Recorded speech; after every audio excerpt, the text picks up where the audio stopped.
Today I'm going to tell you about Canada's answer to Blanton's single barrel bourbon. That's right, Canada does not have a bourbon, but they have their first ever single barrel whiskey, and that is Caribou Crossing.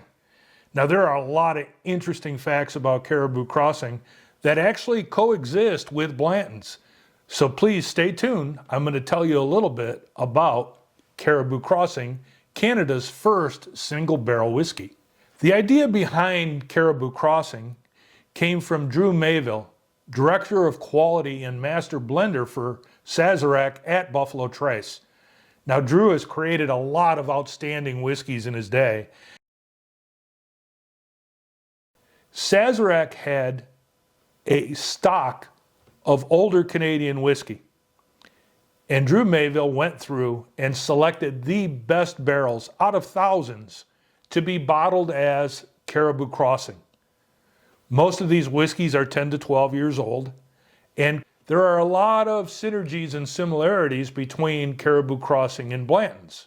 As a matter of fact, you kind of see Sazerac and Buffalo Trace in a lot of different ways. First of all, you see this bottle. Compare it to Rock Hill Farms. Same bottle, very different stopper on the top, but another Sazerac product produced at Buffalo Trace. Another similarity is Blanton's has the horse stopper. Famous, one of the most recognizable bottles and collectible bottles because of the horse stopper. Why is that interesting? Because the exact bottling plant at Buffalo Trace where they bottle Blanton's is exactly where they bottle Caribou Crossing. And you can see that it has its own metal topper too, a majestic caribou.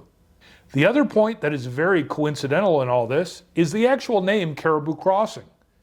Because if you look at the origin of the name Buffalo Trace Distillery, it was named that because it sits on the banks of the Kentucky River at a point where many years ago, thousands of American bison would cross the river.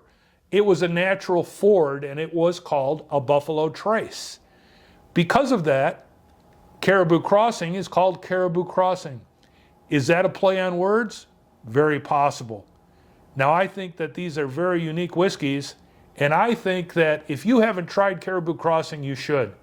I grew up on Canadian whiskey, and I think that this is one of the best I have ever tasted. I look forward to your comments below. Let me know if you've sampled it and what you think of it. And do you see the similarities that I do? Thank you for watching. I hope you enjoyed.